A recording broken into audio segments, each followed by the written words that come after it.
Olá pessoal, seja bem-vindo ao canal. Meu nome é Henrique.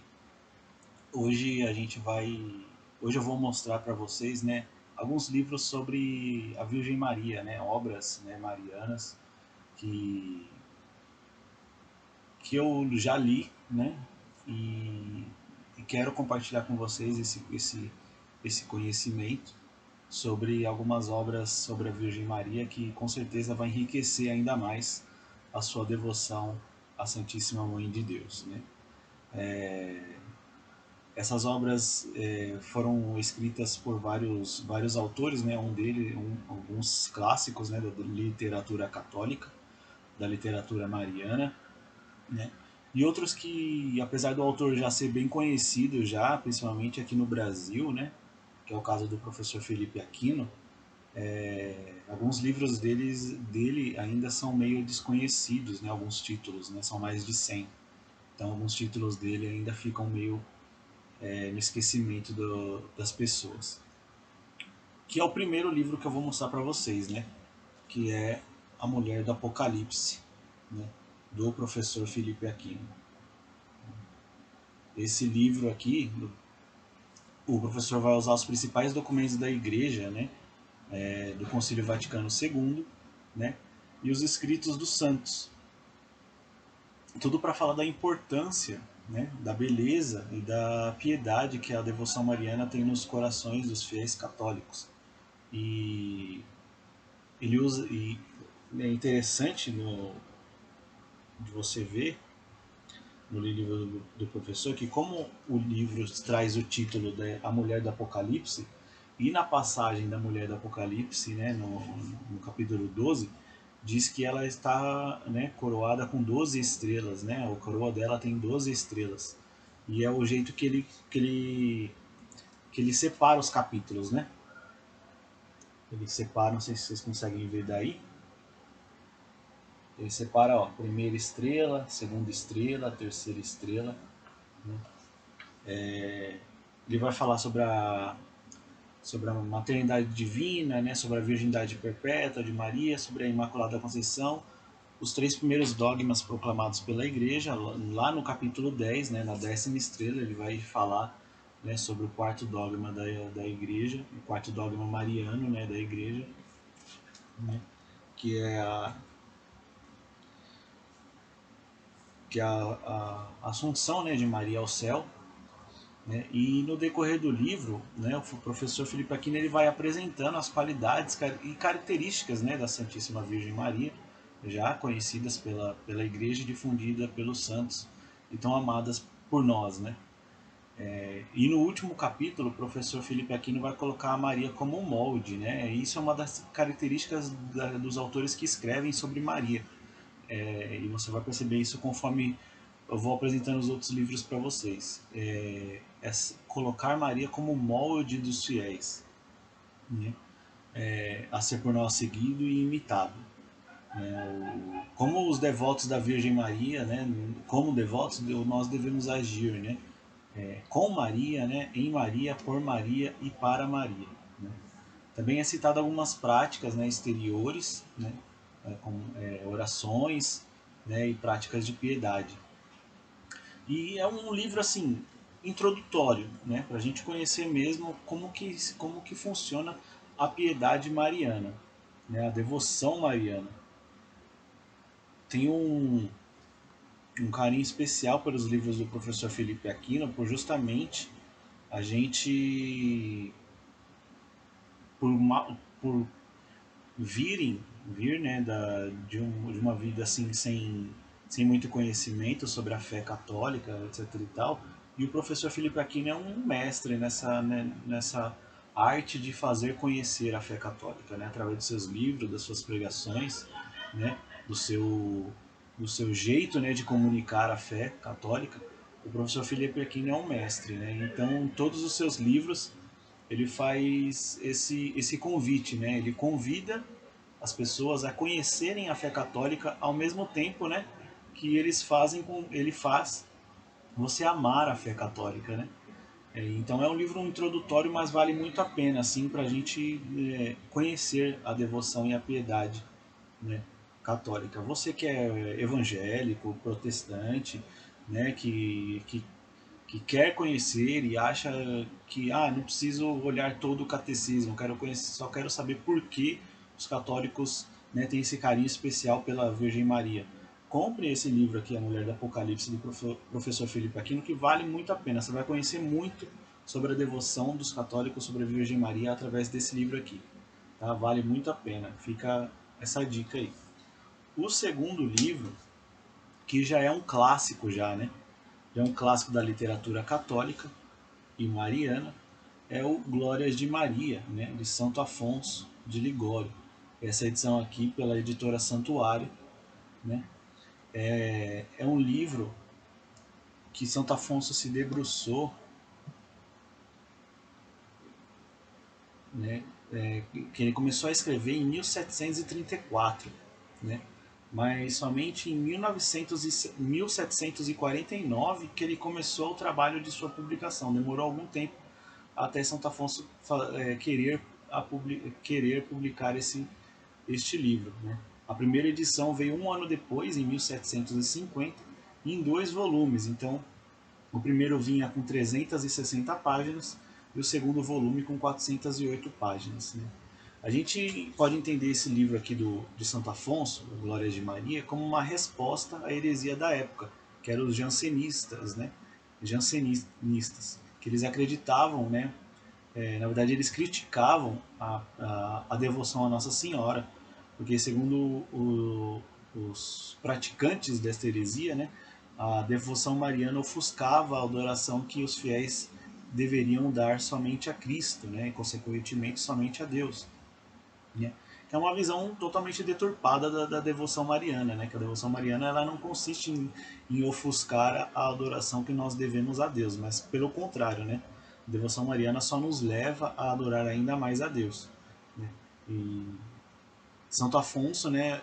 Não só isso, né? Que complicou a publicação do livro, mas também outro acontecimento foi que na mesma época, né? Santo Afonso encontrou um outro obstáculo, né, que foi um homem chamado Luiz Antônio Muratori, né, que publicou um livro chamado A Devoção Bem Ordenada. E nesse livro do Muratori, ele vai condenar, né, essa devoção exagerada, entre aspas, à Virgem Maria. Né? E no livro de Glória de Maria, Santo Afonso vai rebater. E ele ficou nesse e esse ambiente gerou muita discussão tanto dentro, né, da igreja quanto fora. E inclusive foi um problema eclesiástico, ou seja, ficou uma dúvida pairando entre os próprios padres, bispos, o clero como um todo, para ver se realmente existia esse exagero ou não. Quando o Santo Afonso decidiu publicar, ele encontrou esse obstáculo, né, esse cenário, né, que não era totalmente a favor da publicação do livro do Glória de Maria, e ele esperou 13 meses, 8 meses, desculpa, 8 meses até ele escapar desse censor eclesiástico para que pudesse mandar esse livro para ter autorização da igreja para poder ser publicado. O Glória de Maria vai possuir duas partes assim principais, né? A primeira, ele vai apresentar um comentário sobre a oração da Salve Rainha. Então, artigo por artigo da Salve Rainha. Por que Salve Rainha? Por que Mãe de Misericórdia? E assim sucessivamente. Então, cada artigo da oração da Salve Rainha, né? Santo Afonso vai fazer esses comentários, né, usando como referência a Sagrada Escritura, né, a tradição e o magistério da Igreja, né, e os escritos dos santos, né, dos santos que já haviam escrito algo sobre a Virgem Maria. E na segunda parte, né, Santo Afonso vai falar sobre as principais festas dedicadas à Virgem Santíssima. Então, por que comemoramos a Imaculada Conceição? Por que comemoramos a Maternidade Divina? Né, e as outras festas dedicadas a Nossa Senhora. Né? Também Santo Afonso vai se debruçar nos temas sobre as dores de Nossa Senhora, sobre as virtudes de Nossa Senhora e por último sobre as práticas de devoção que os fiéis devem ter e têm, né, a respeito da Virgem Maria. Né? É um livro assim, não é um livro introdutório sobre a devoção mariana, como é o do professor Felipe Aquino, mas você acaba, como é escrito uma linguagem simples, né, para o povo, porque Santo Afonso se preocupava também com essa questão de poder se comunicar com o povo, né, com um povo mais humilde, menos instruído. Né, então é uma linguagem muito simples que Santo Afonso se utilizou para escrever, né, Glórias de Maria. E ele obteve muito êxito, porque é uma linguagem muito simples. Qualquer pessoa que, eu nunca li nada sobre a Virgem Maria, posso comprar a Glória de Maria e eu vou entender? Você vai entender. Claro, precisa ter uma leitura não muito apressada, né? Mas, né, leia, medite, né, os escritos, né, as palavras que estão descritas no livro, que vale muito a pena. E uma das partes, né, que eu acho assim primordiais, assim, de destaque mesmo do livro, é quando Santo Afonso usa dos escritos dos santos para explicar, né, os porquês de Deus Pai, Deus Filho e Deus Espírito Santo ter desejado que Maria fosse virgem antes, durante e depois do parto. Então Santo Afonso vai pegar assim, por que foi desejado por Deus Pai que Maria fosse virgem, para sempre virgem? Aí ele vai explicar, né, segundo os santos e a tradição da igreja. Porque o Deus coube a Deus Filho desejar também essa graça. Aí ele vai explicar. E também porque Deus e Espírito Santo também quis. Então, assim, ele vai elencar as três pessoas da Santíssima Trindade para explicar por que a vontade de cada pessoa, né, é a vontade do mesmo Deus, né, sobre a virgindade perpétua de Maria. É um livro realmente muito bom, fantástico. É impossível você não se tornar mariano depois que lê esse livro aqui. Né? Uma curiosidade sobre o livro, né? Santo Afonso se encontrava já idoso, já, né? Estava acamado, né? Estava nos seus últimos momentos de vida, né? E um de seus cuidadores, né? Um irmão, né? De Santo Afonso, de sua congregação, né? Que ele fundou, os Redentoristas, irmão Romito, o nome desse irmão, ficou encarregado de ler um livro piedoso, né, para Santo Afonso, né, para Santo Afonso acalmar o espírito, né, a alma, né, angustiada já, prestes a se separar do corpo. Este irmão Romito ficou encarregado de ler um livro piedoso. E esse irmão Romito acabou pegando o Glórias de Maria e leu um parágrafo, né? E quando ele terminou esse parágrafo, Santo Afonso perguntou para ele quem era o autor desse livro tão belo sobre a Virgem Maria, né? E o irmão ficou meio assim estranhando, né? Percebeu que Santo Afonso não estava lembrando que ele mesmo que tinha escrevido e respondeu, né? Ó, foi o senhor mesmo, né? Ó, as Glórias de Maria, né? Pelo ilustríssimo Dom Afonso de Ligório, né? Santo Afonso foi bispo, né? Então, né? Dom Afonso de Ligório. Santo Afonso, então, sem reação nenhuma, né? Na hora ele olhou para o céu e disse, né? Meu Deus, eu vos agradeço, né? O terdes me inspirado, né? Nessa obra em honra de vossa Mãe Santíssima. Né? E finalizou assim: como é bom às portas da eternidade poder pensar que fiz alguma coisa para semear nos corações a devoção a Maria. Né? Fecha aspas. E foi isso que Santo Afonso fez neste livro aqui. Né? Ele inspirado, acabou escrevendo um livro que inspira a devoção à Virgem Maria. Vale muito a pena ler Glórias de Maria. Um outro livro, esse aqui, publicado pela editora Paulus, né? A Virgem Maria. Né? São 100 textos de Santo Agostinho, né, sobre a Virgem Maria. É sabido que Santo Agostinho escreveu muitos livros, muitos tratados, documentos, né, livros assim clássicos da literatura cristã, católica, mas ele não dedicou nenhum livro em específico à Virgem Maria. Né? Então, assim, este livro aqui, ele é como um condensado de vários escritos, né, de Santo Agostinho no decorrer de sua vida, depois da sua conversão, sobre a Virgem Maria. Então, é um livro mais para você conhecer o pensamento agostiniano sobre a Virgem Maria, né?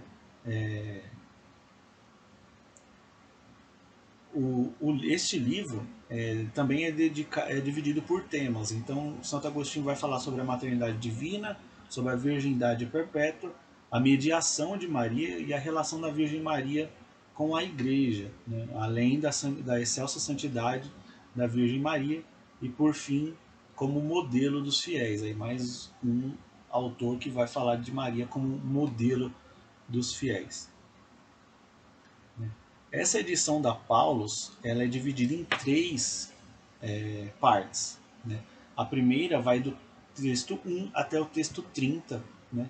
Redigidos entre os anos 388 e a 411 depois de Cristo. Né? A segunda parte vai dos textos 31 até o texto 70, que são os textos dos sermões, né, de Santo Agostinho, que vai do ano 391 até o ano 430. E a terceira parte vai do texto 71 até o texto 100, né, dos anos 412 até o ano 430.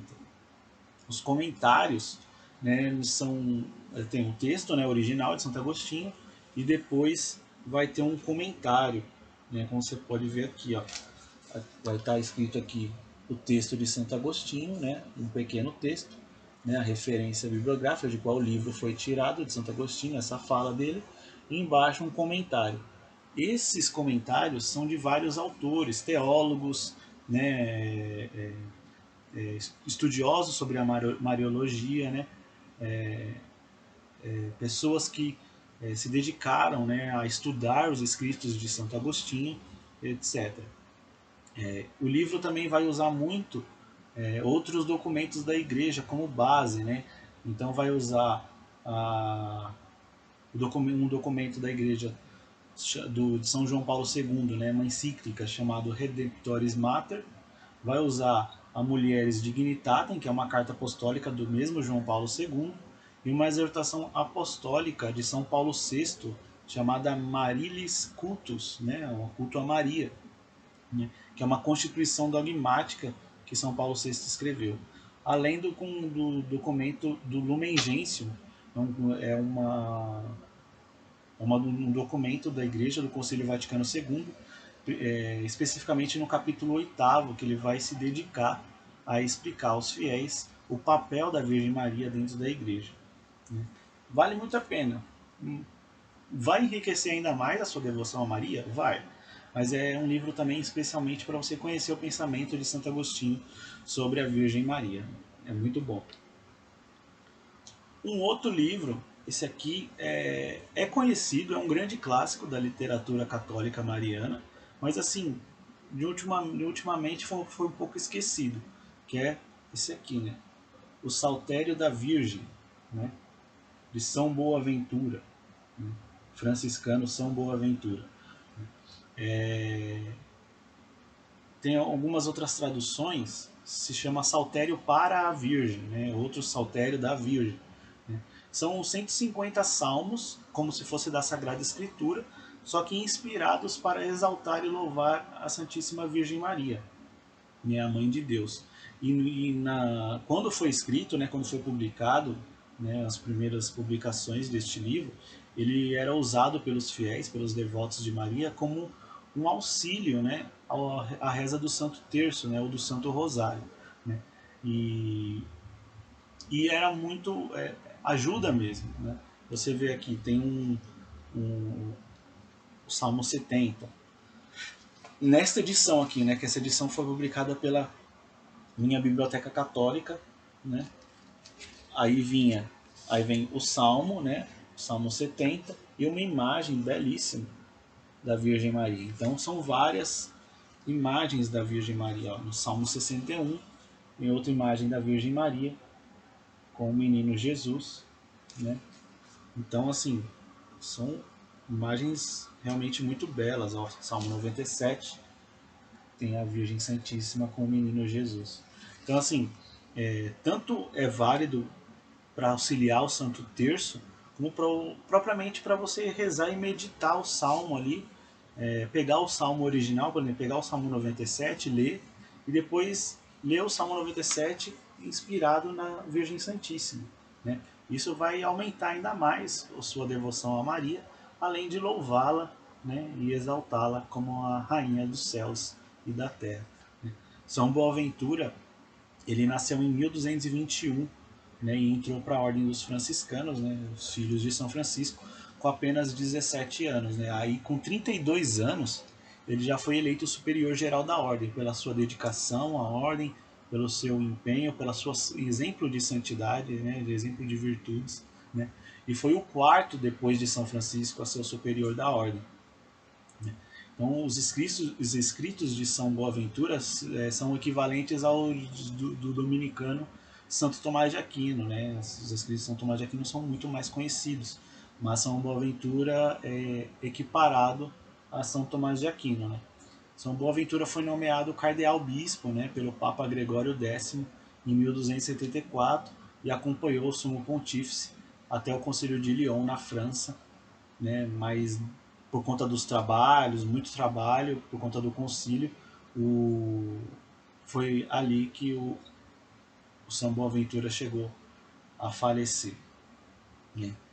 Conta-se que Gregório X, né, o Papa da época, era muito amigo, né, de São Boaventura e sentiu muito a morte do amigo, né, e ordenou, né, que todos os padres do mundo inteiro, né, rezassem uma missa pelo sufrágio da alma de São Boaventura. Né?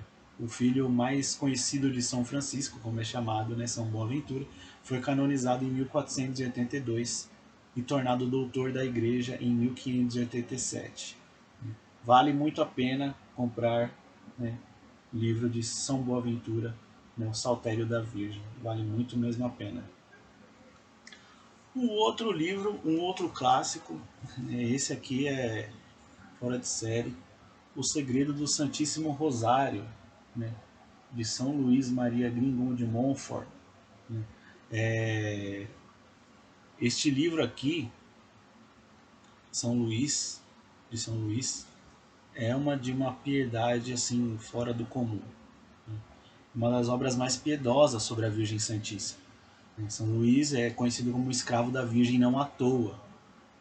Ele descreve neste livro os benefícios que a devoção ao Santo Rosário possui. Né? O quanto essa devoção, mesmo sendo simples, né, aparentemente até ineficaz, né? Algumas pessoas dizem, para que ficar rezando um monte de Ave Maria uma atrás da outra aí, não vai adiantar de nada. São Luís, ele demonstra o quanto é esplendoroso os milagres e os feitos através do Santo Rosário. Né? Os exemplos, né, que ele coloca no livro, né, através do Santo Rosário, como conversão de vários hereges, de pecadores de corações muito duros, etc. São Luís vai expressar também nessa obra o valor inagualável das duas principais orações que compõem o Rosário. Então ele vai novamente pegar ponto por ponto do Pai Nosso e da Ave Maria e explicar cada ponto dessas orações. E como o fiel deve se preparar também para rezar o Santo Rosário. Isso é muito importante também. É um livro que se casa perfeitamente com o livro de São Boaventura, né, o Saltério da Virgem. Porque, assim, e não à toa, o Saltério da Virgem era usado como um auxílio ao reza do Santo Terço e do Santo Rosário. Porque, assim como o Saltério, né, da Sagrada Escritura é composto por 150 salmos, o Rosário é composto por 150 Ave Marias. Né? São 3 mistérios, 50 cada um. Né? São 10. São 50 Ave Marias em cada um. São 3 mistérios, então 150 Ave Marias em cada rosário rezado.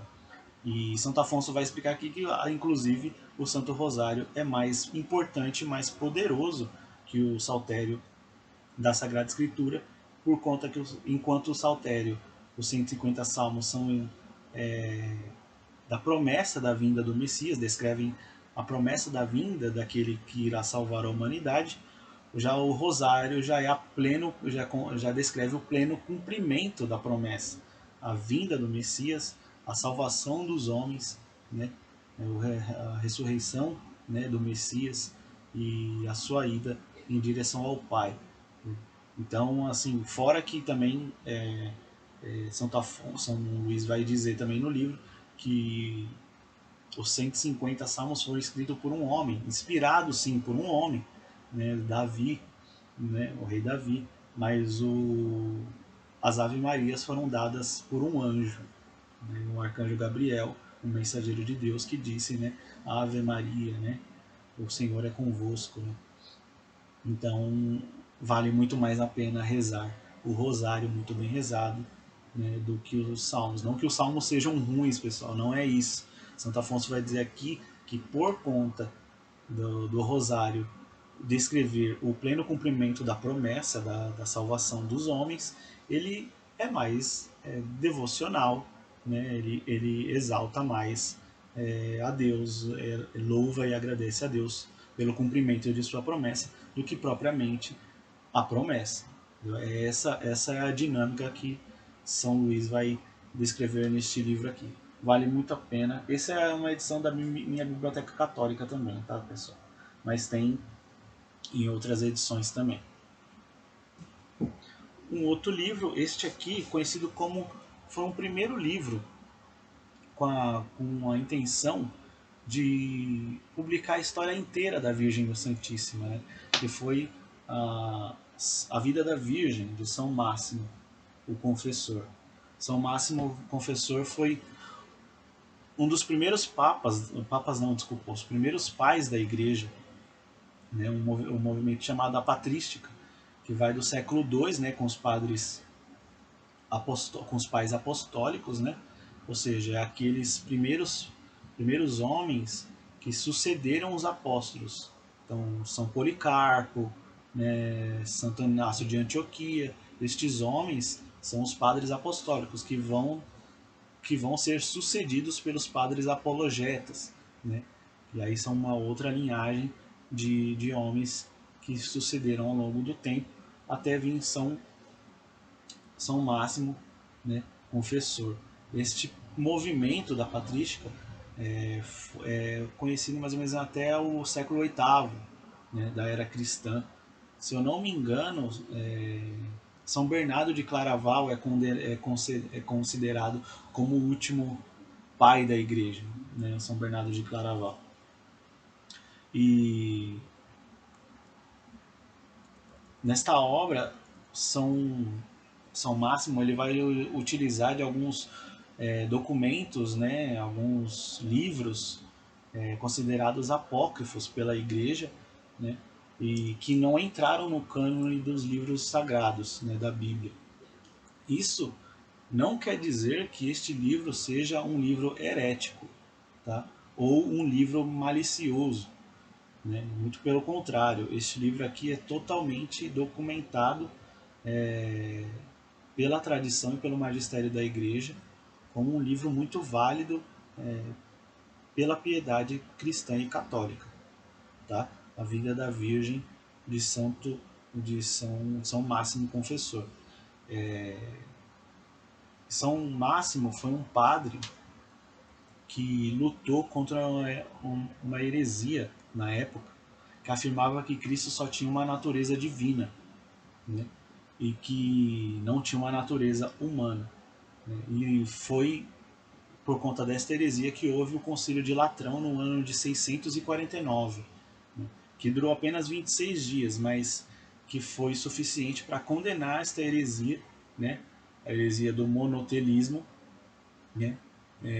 E também, né, para declarar oficialmente, foi neste concílio, né, de Latrão, que foi oficializado que Maria era a mãe de Deus, né, ou seja, mãe de Jesus.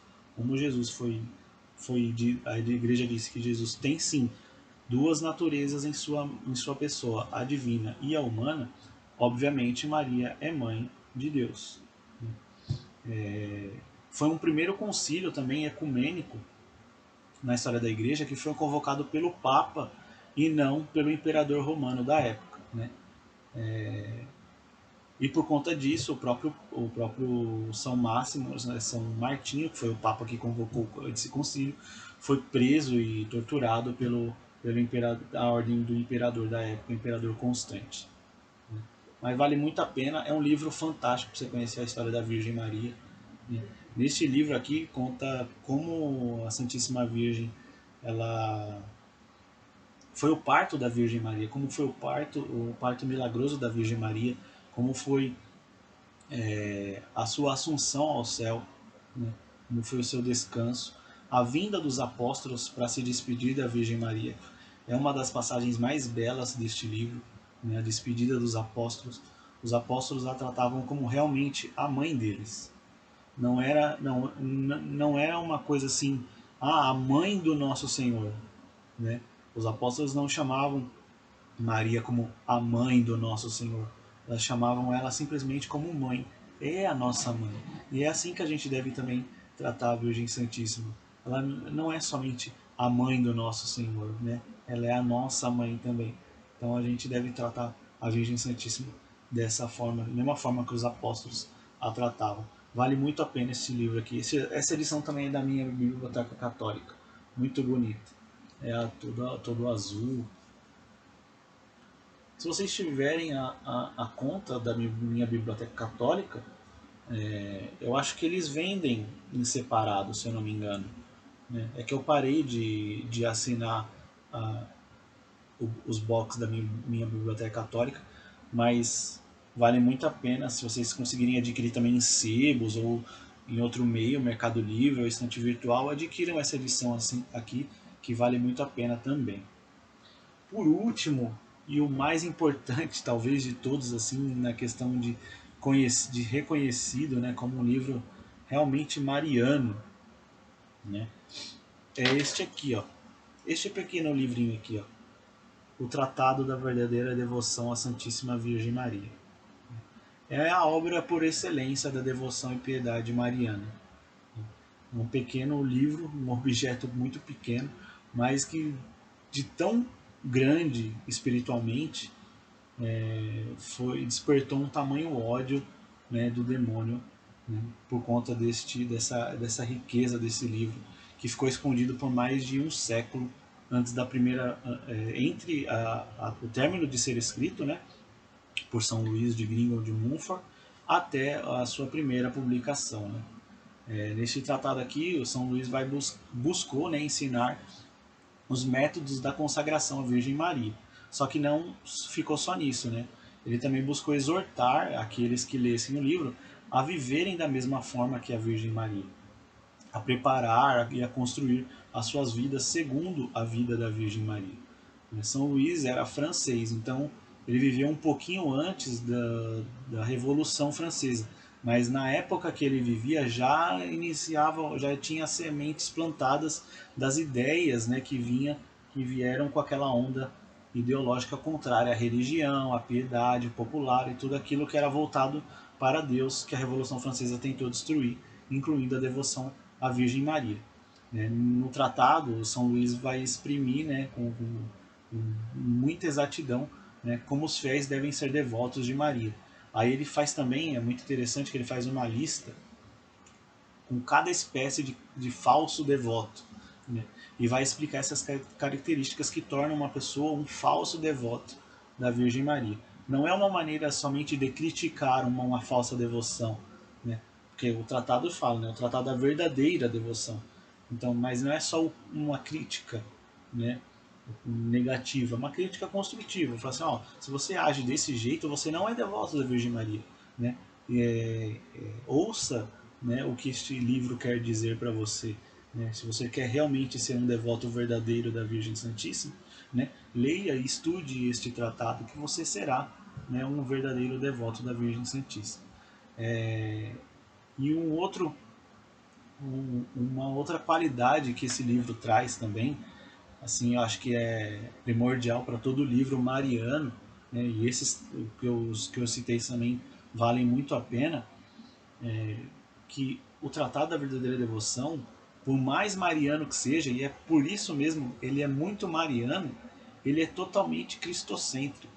Ou seja, o centro de toda a devoção mariana deste livro é voltada para Jesus Cristo. Como objetivo final, né, do tratado é a consagração ao próprio Cristo pelas mãos de Maria, né? Todo aquele consagrado ou consagrada que vai se consagrar à Virgem Maria, na verdade ele está se consagrando a Jesus Cristo pelas mãos da Virgem Santíssima, né?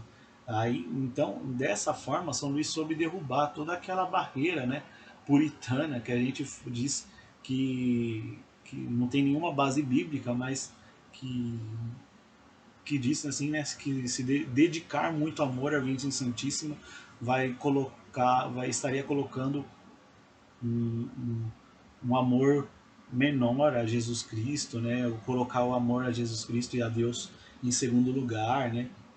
Não existe nada disso, né? Ao contrário, no começo do livro, São Luís já vai falar que quanto mais amamos a Virgem Maria, mais amamos ainda a Jesus Cristo e a Deus. É dessa forma que Jesus amou tanto a Virgem Maria, né? Que a, que a, que a, que a fez ser mãe dele, né? Quis nascer dela, né? A gente pode amar o tanto que for a Virgem Maria. A gente não vai superar jamais o amor que Deus tem por ela, né? Deus se encarregou de estar no ventre dela, de viver lá por 9 meses, de nascer dela, ser criado por ela, ser alimentado por ela, ser cuidado por ela, né? Fez tudo isso por amor a nós e por amor a ela. A gente não tem nem noção do quanto a gente não consegue amar da mesma forma a Virgem Santíssima, né? A gente não conseguirá jamais entender o amor que Deus tem por essa mulher, né? Então, amando a Virgem Maria, amaremos ainda mais a Deus. Este livro aqui é tão importante, né, para a Igreja Católica como um todo, que ele foi livro de cabeceira de vários santos, né? Aqui eu cito dois, né? Santa Teresinha do Menino Jesus, né? E São João Paulo II. Mudou tanto a vida de São João Paulo II, este livro aqui, que antes mesmo dele ser papa, né, ele tinha uma grande dificuldade na devoção mariana. Ele achava realmente um exagero dedicar tamanho amor à Virgem Maria, né? E mesmo sendo católico, sempre foi, né? E ele achava um tremendo desperdício espiritual dedicar tanto amor à Virgem Santíssima. Depois que ele começou a ler esse livro, mudou muita coisa. Tanto é que o lema do pontificado de João Paulo II é retirado deste livro aqui, né? Totus tuus Maria, né? Que significa todo teu Maria, né? E São João Paulo II dedicou seu pontificado à Virgem Santíssima. Nesta edição aqui da Fraternidade Arca de Maria, tem uma fala de João Paulo II que eu gostaria de deixar por último para vocês, que ele diz o seguinte, abre aspas, a leitura deste livro fez com que eu mudasse a minha vida de forma radical e definitiva. Apesar disto, meu caminho interior foi longo, coincidindo com a preparação clandestina ao sacerdócio que eu vivenciava. Então, o João Paulo II começou a ler esse livro, ele não era nem padre ainda, não tinha acabado de entrar no seminário. Na ocasião, este tratado singular caiu em minhas mãos. Não se trata de um simples livro que se lê apenas e basta. Eu o levava sempre comigo, mesmo quando ia à fábrica de soda, se bem que a bela capa já estivesse manchada de cal. Eu lia e relia, sem cessar, e sucessivamente certas passagens. Logo percebi que, além da sua forma barroca, o livro apresenta algo de fundamental. A partir de então, a devoção que outrora eu dedicava à Mãe de Deus, Mãe de Jesus, tanto na infância quanto na adolescência, deixou lugar a uma nova atitude de minha parte, transformando-se numa devoção vinda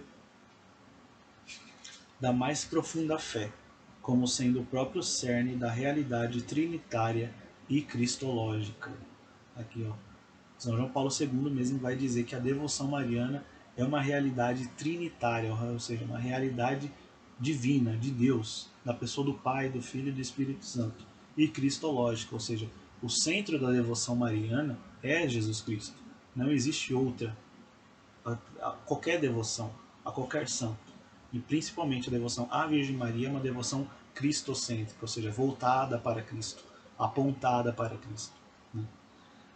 Continuando a fala de João Paulo II. Antes, eu me mantinha retraído, temendo que a devoção mariana pudesse se avultar em detrimento do amor a Cristo Jesus, em vez de ceder-lhe o merecido lugar. Compreendi então, à luz do tratado de Gringon de Montfort, que a realidade era bem outra. Nossa relação interior com a Mãe de Deus resulta de forma orgânica de nosso elo com o mistério de Cristo. Não existe a menor hipótese de que o amor que dedicamos à Virgem supere o nosso amor a Deus. Podemos até afirmar que aquele que procura conhecer e amar a Deus, o próprio Cristo, designa sua Santa Mãe como caminho e intercessora, como fez no Calvário, oferecendo-a a seu discípulo João. Então, não tem outra forma melhor para a gente aprender que o amor à Virgem Maria, né, ele nos aproxima ainda mais ao amor de Cristo. Fica aqui a dica desses livros para vocês, né? São bastante livros, né? Fica aí a dica de todos eles para vocês. Vai levar um tempo até ler todos eles. Né? Outros não precisam ser lidos de maneira corrida, direta, né? Como o Saltério da Virgem. Você pode ler um pedaço a cada dia, né? Fazer uma oração, mas vale muito a pena aí para vocês conhecerem estas obras e ficarem mais marianos do que nunca. É isso aí, pessoal. Fiquem com Deus. Um grande abraço. Deus abençoe a todos vocês. Que a Virgem Santíssima proteja a todos nós com o seu manto sagrado. Ok? Fiquem com Deus e até o próximo vídeo. Até mais.